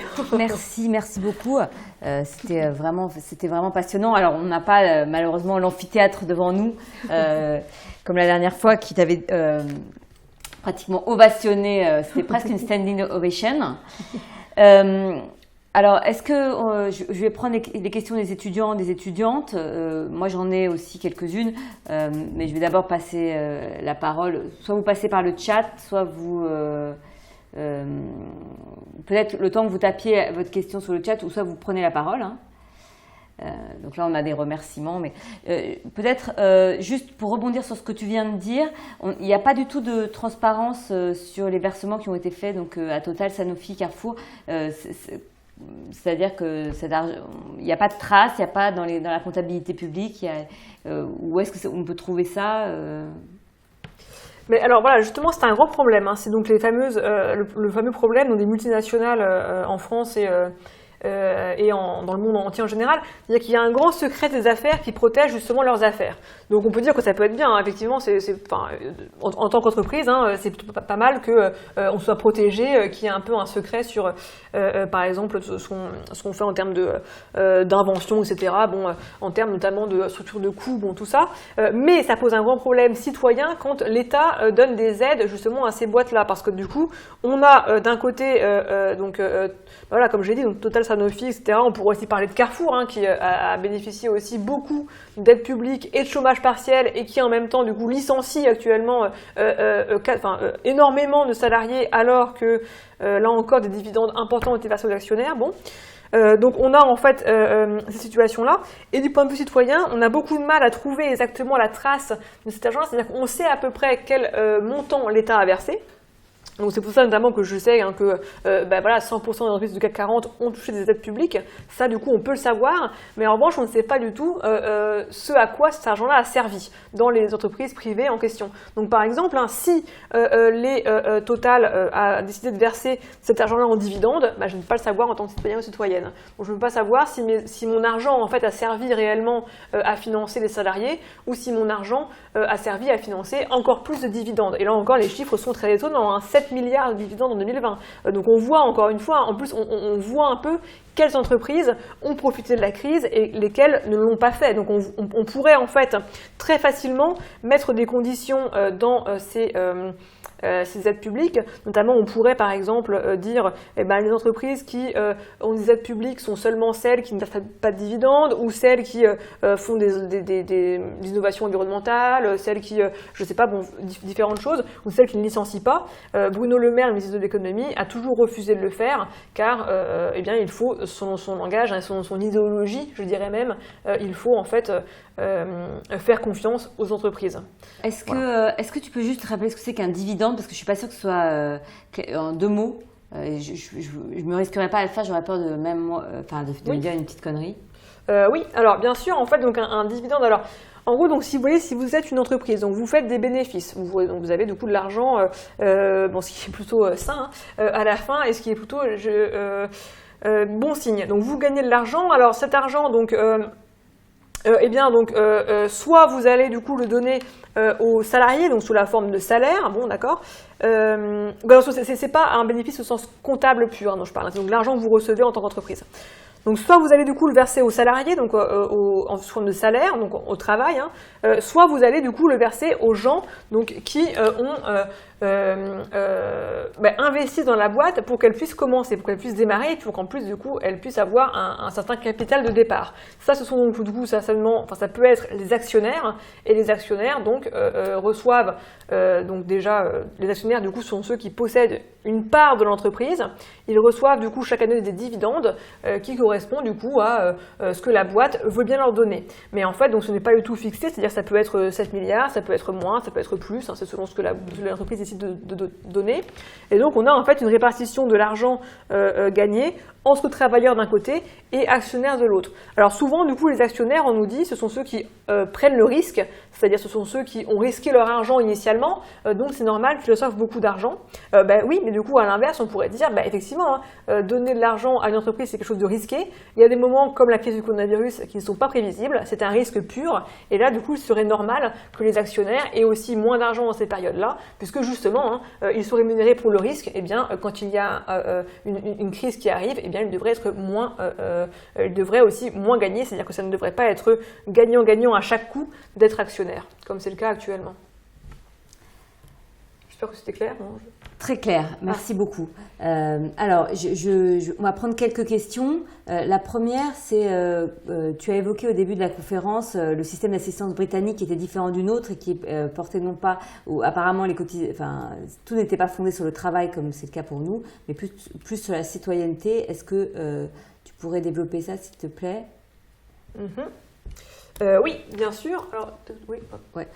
Ouais, non, pas de problème. Alors donc du coup, effectivement, donc j'avais mentionné alors dans une slide précédente donc cette histoire de systèmes bismarckiens, donc c'est-à-dire ça caractérise notamment la France, l'Allemagne, etc. Où nous, du coup, nous avons un système de protection sociale qui est fondé sur le travail. En Angleterre, c'est très différent. Donc là, c'est un système qui est appelé donc Beveridgien, sous le nom donc, de Monsieur Beveridge, qui a mis en place le système britannique. Et en Angleterre, en fait, tout est fondé non pas sur le travail, mais sur la citoyenneté. Donc en fait, l'assurance sociale, si vous voulez, elle est financée uniquement par impôt. Donc c'est un modèle qui est très différent d'une autre, puisque dès que vous êtes citoyen britannique, votre citoyenneté vous donne droit notamment au système de soins gratuits, à différentes choses de ce type-là. Donc là, en gros, tout le monde paye des impôts et tout le monde en bénéficie. Alors c'est un débat qu'on a eu en France, hein, c'est-à-dire est-ce qu'il faut par exemple arrêter d'avoir un système fondé uniquement sur le travail et passer par un système plus fondé sur la citoyenneté. Donc ça a des avantages et des inconvénients, hein, comme tout. Hein. Donc le système britannique, il a un avantage fort, c'est que tout le monde est protégé, alors qu'en France, quand vous n'êtes pas travailleur ou travailleuse, c'est très compliqué d'être protégé. Donc là, du coup, il faut, y a différents filets de protection, mais ils sont beaucoup moins bons que lorsque vous travaillez, vraiment. Du coup, l'avantage du système français à l'inverse, c'est que ce sont les partenaires sociaux qui gèrent. Donc en gros, ça c'était un avantage en 1945, c'est-à-dire qu'on considérait que c'était bien que l'État ne se mêle pas tout ce qui regardait un peu en gros les gens, quoi, hein, et que ce soit du coup les gens qui eux-mêmes gèrent les caisses en question. Donc en gros, c'est deux systèmes qui s'opposent, mais effectivement, on pourrait tout à fait en France basculer plus à l'avenir vers un système fondé sur les impôts, donc plus proche du modèle britannique. Merci. Une autre question d'un étudiant, d'une étudiante. Donc tu as expliqué qu'il y avait une dette publique et la personne demande qui détient finalement la dette, auprès de qui l'État français est-il endetté et est-ce sous forme de titre public ou de titre privé, enfin, une dette qui est possédée plutôt par les boîtes privées ou par... Oui, alors en fait, donc l'État français, donc pas l'État français en général, donc la dette publique en général. Alors en fait, c'est plein de titres différents, hein, donc qui sont émis par l'État. Alors la dette publique, elle est détenue notamment par une grande partie d'étrangers, donc c'est la différence fondamentale entre par exemple la France et le Japon. Hein. Au Japon, on sait que ce sont plutôt les Japonais qui détiennent et japonaises bien sûr, qui détiennent la dette publique japonaise, alors qu'en France, c'est une dette qui est détenue par de multiples acteurs. Que ce soit du coup, donc soit généralement, ce sont plutôt des banques qui acquièrent le titre de dette public, et puis n'importe qui peut acquérir du coup des titres de dette publique française, hein. Même vous, si vous souhaitez, vous pouvez devenir créancier ou créancière de l'État français. Alors c'est pas forcément une bonne idée, enfin je ne vous le conseillerais pas, puisque en fait l'État français emprunte à un taux d'intérêt extrêmement bas, donc vous n'aurez pas forcément le retour sur investissement que vous souhaitez. C'est-à-dire qu'en fait, donc vous, si vous empruntez pour un projet immobilier par exemple, vous allez vous endettez à peu près en ce moment autour de 1 ou 1,5% sur 30 ans, alors que l'État français, lui, emprunte quasiment à 0%. C'est-à-dire qu'il ne devra quasiment pas rembourser d'intérêt parce que la dette de l'État français est considérée comme extrêmement sûre, c'est-à-dire qu'on est quasiment sûr que l'État français ne fera pas de défaut sur sa dette, contrairement à un ménage où on n'est jamais vraiment sûr s'il fera défaut ou pas. Donc c'est quelque chose qui est en fait ce sont plutôt les banques qui acquièrent cette dette-là parce que ça leur permet d'avoir une dette qui est extrêmement sûre, elles sont sûres d'être remboursées un jour et du coup quelque chose d'assez solide dans leur bilan bancaire. Ce sont plutôt les banques. Merci beaucoup. Je vais prendre encore une question des étudiants et puis moi j'aurai une petite question aussi. Alors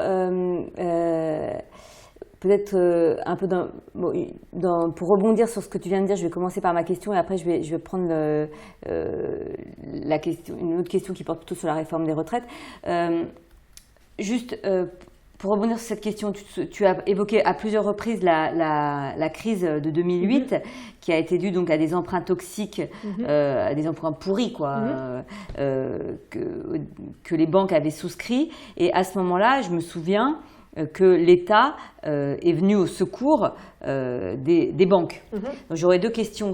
La première, est-ce qu'on sait est-ce qu'il est possible de savoir si les banques ont effectivement remboursé cet argent, ou est-ce que c'était un peu vous avez des problèmes, on va vous donner de l'argent public d'abord, et puis ensuite, est-ce que ça n'aurait pas été le moment de négocier un peu la dette publique? On entend beaucoup dire que finalement la dette est grévée aussi par les intérêts de la dette. Donc est-ce que à un moment donné en 2008 où un rapport de force particulier a existé entre les banques et l'État, est-ce que ça n'aurait pas été une bonne occasion pour un peu renflouer nos caisses?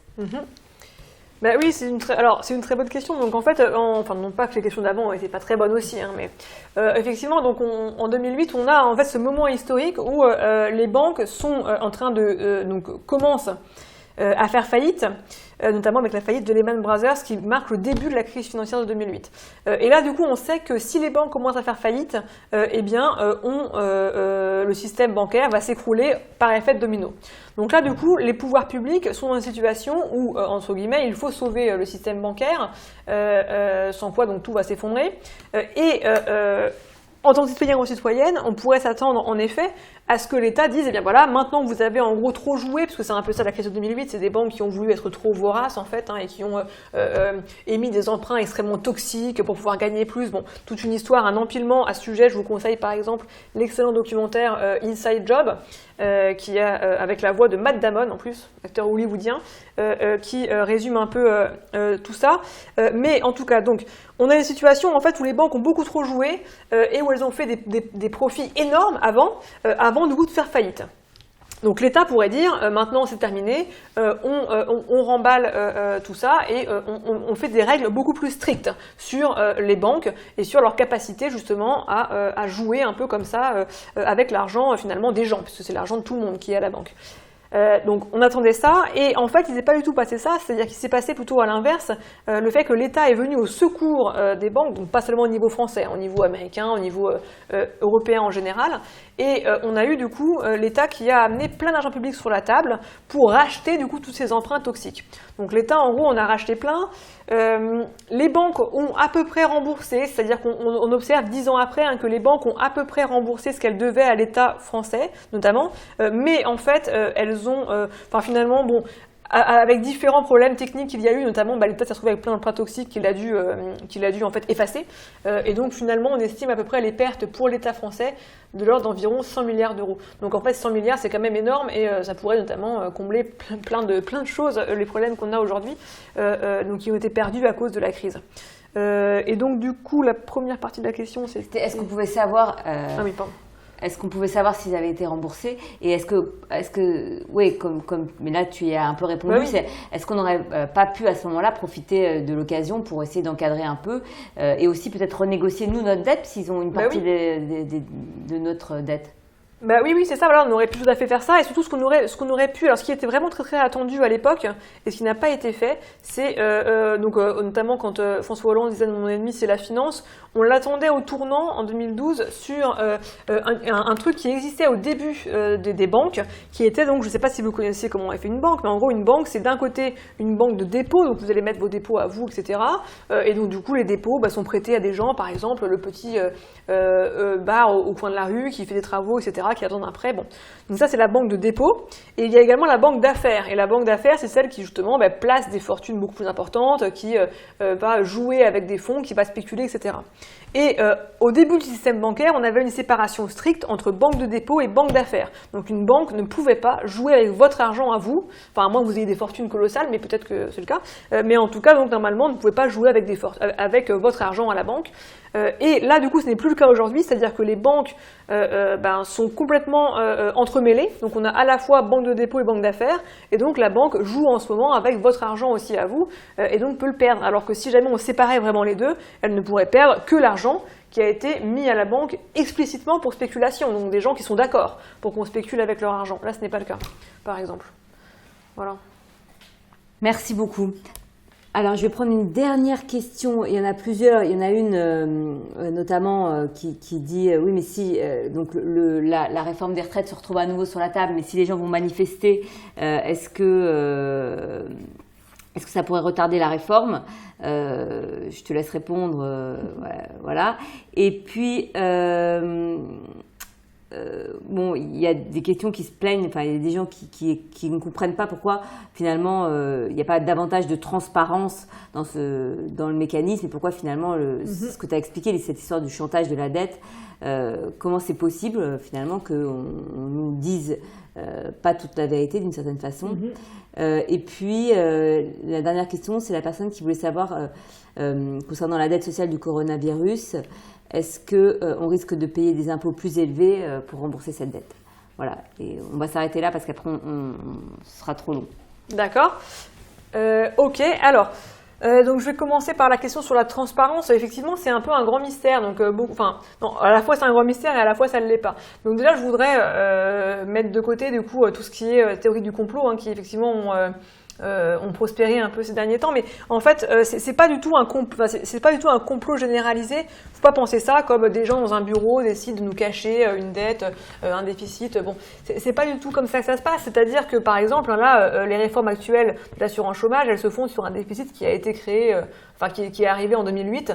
Donc à une époque où Muriel Pénicaud par exemple ou Emmanuel Macron n'étaient pas du tout en responsabilité. Donc c'est pas du tout une histoire de gens qui complotent. C'est en fait plutôt, on pourrait dire, il y a deux volets. Il y a d'une part le fait que les journalistes, si vous voulez, par exemple, déjà sont dans des positions un peu pénibles, c'est-à-dire que eux relaient les propos du gouvernement et sont généralement très peu formés en économie, ça a été montré à plusieurs reprises. Donc du coup, n'ont pas forcément si vous voulez, les billes, les capacités, les arguments pour pouvoir justement contrer ces histoires de déficit. Et d'autre part, on a aussi donc finalement pour le gouvernement, c'est bien pratique de s'appuyer sur cette histoire de déficit. Donc quand même c'est pas un complot, bon, on va pas nier que pour eux, c'est quand même un prétexte extrêmement important et un prétexte un peu massu pour faire passer des réformes qui du coup sont dans leur droite ligne idéologique, sont dans leur droite ligne néolibérale. Donc c'est en fait une conjonction de choses qui fait que finalement à la fin, on a l'impression quand on regarde les médias que ça va pas du tout, que là on est en train de couler, alors qu'en réalité ce n'est pas tout à fait vrai. Oui, non. Si, moi, je voudrais ajouter quelque chose. Oui. Sur les journalistes, ils sont aussi. Le problème aussi, c'est que les organes de presse sont de plus en plus souvent possédés par des grands groupes de la finance, donc qui ont racheté les organes de presse. Donc les journalistes, c'est pas, ils pourraient se former à l'économie comme tout à l'heure, tu as cité les articles de Mediapart. C'est aussi quand les journaux sont indépendants et qu'ils font l'effort politique, qu'ils ont la volonté de délivrer une information, alors qui n'est jamais neutre, ça n'existe pas, neutre et objectif, mais en tout cas de se pencher, de creuser des dossiers, qu'on y arrive. Et puis concernant les politiques aussi, je serais peut-être un tout petit peu plus critique que toi, parce que même s'il ne s'agit pas d'un complot au sens premier du terme, il y a quand même une volonté politique déterminée d'entamer des réformes libérales ou néolibérales. Et donc, comme tu l'as dit, quand on crée une nouvelle charge, quand on met une nouvelle charge sur les épaules de l'UNEDIC, ou quand on diminue les ressources de l'assurance retraite, c'est des lois, c'est des textes qui n'ont pas forcément une coloration politique immédiate. C'est des réformes qui sont d'apparence technique, mais qui sont prises par celles et ceux qui les font sciemment dans un certain but politique quand même. Voilà. Oui, tout à fait. Mais d'ailleurs, là, du coup, effectivement, on voit bien le rôle que peut avoir le droit et toute la technique derrière dans des choses qui sont insidieuses et qui finalement ont un impact sur ce qui se passe aujourd'hui et maintenant. Ouais. Tout à fait. Donc du coup, je passe à la question sur les impôts. Est-ce qu'on va payer plus d'impôts? Alors, c'est une question qui est large, parce que je ne suis pas malheureusement ou pas, je ne suis pas devin ou devine.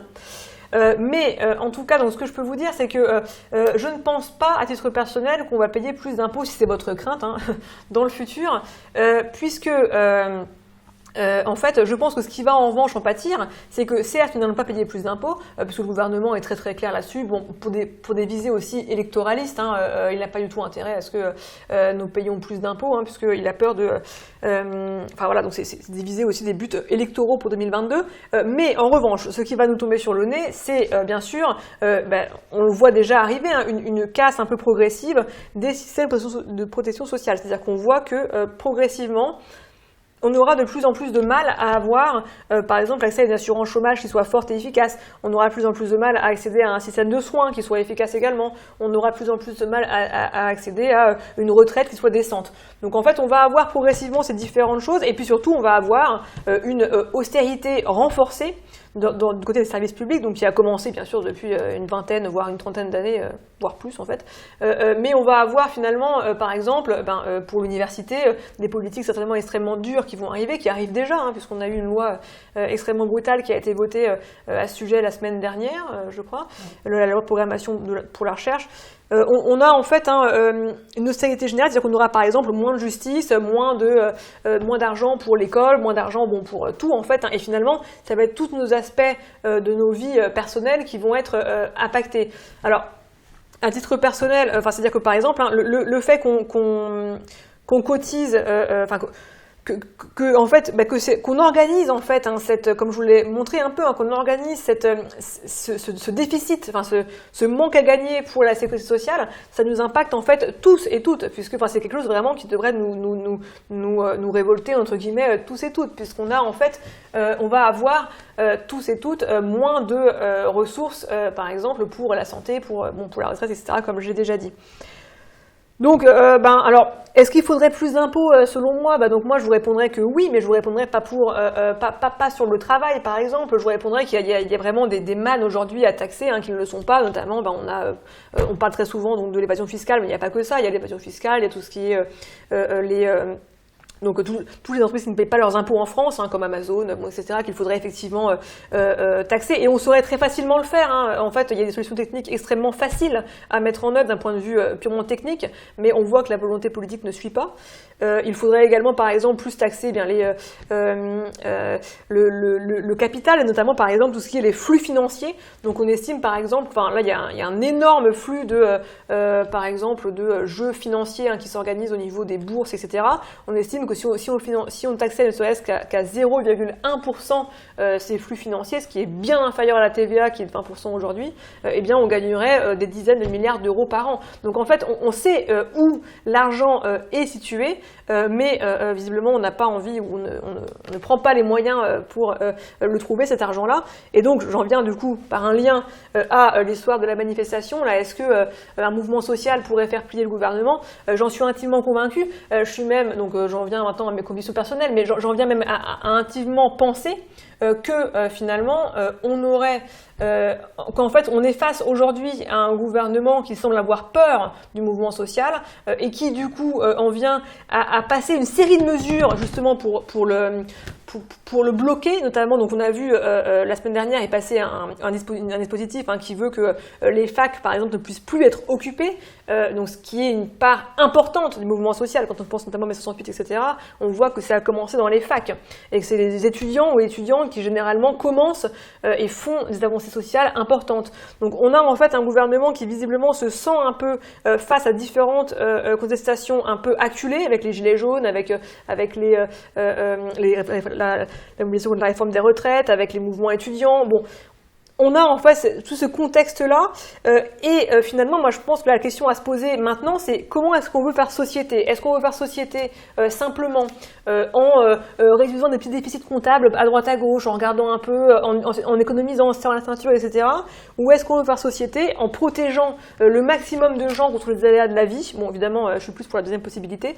Et est-ce qu'on veut du coup essayer de redresser le système de protection sociale français, ce qui encore une fois est possible? De l'argent, il y en a, il suffit d'aller le chercher là où il est. Mais en tout cas, donc par rapport à la question du mouvement social, oui, moi je pense qu'un mouvement social fort, serait en mesure de faire reculer le gouvernement. Et encore une fois, ça nous concerne vraiment toutes et tous, puisque les manques à gagner au niveau individuel, si la réforme de retraite passe, c'est de l'ordre de centaines de milliers d'euros. Donc pour chacun d'entre vous, chacune d'entre vous. Donc c'est quand même énorme. Et je l'appelle évidemment de mes voeux, ce mouvement social. Merci beaucoup. Merci à toutes et à tous pour votre participation, vos questions. Merci beaucoup Anaïs, c'était passionnant. Merci Stéphane pour la prise de vue et la prise de son. Et je vous donne rendez-vous pour la suite des conférences au deuxième semestre. Merci encore. Merci à tous. Bon après-midi. Merci à vous, bon après-midi. Au revoir.